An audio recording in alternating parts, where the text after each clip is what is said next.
The most common mistake people make when they're writing fantasy stories and fantasy worlds is focusing on world building. Hear me out, hear me out. You know I love world building. I draw maps for fun for my worlds for D&D all the time. But a world isn't a story. The world can have stories, but we'll get to that. The world exists as a structure and a space for your characters to exist in. This is why I like D&D so much. The rules give the characters in the world some predefined structure. I then create the world and a handful of characters I want to see put in. But then my friends do a lot of the heavy lifting character-wise by coming up with the player characters. Because fundamentally, D&D is a collaborative storytelling device. Now, you might still disagree with me, that's totally fine, but hear me out, I've got an analogy. And no one with an analogy is wrong. Think of it like a meal.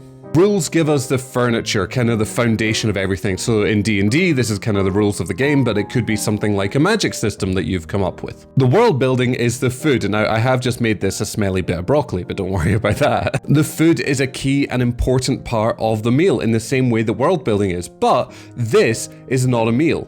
Now it's a meal where we have characters and they have some conflict, in this case why this one is sat higher up than this one.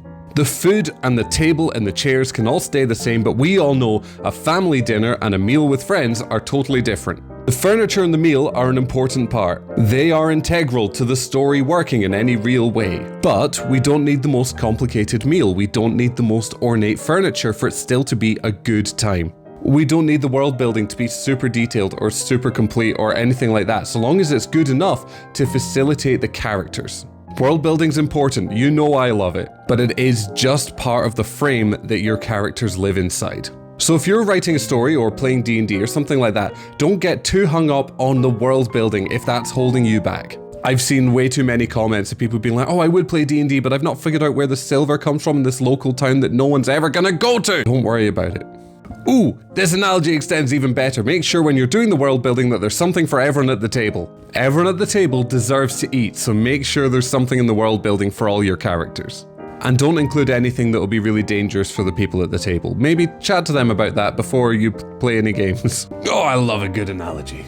If you disagree with me, despite the perfect analogy, let me know in the comments. I'm curious. This is just kind of my outlook. I really do think characters are the pillar. Everything else is secondary. Anyway, I hope you have a lovely day. Okay, bye.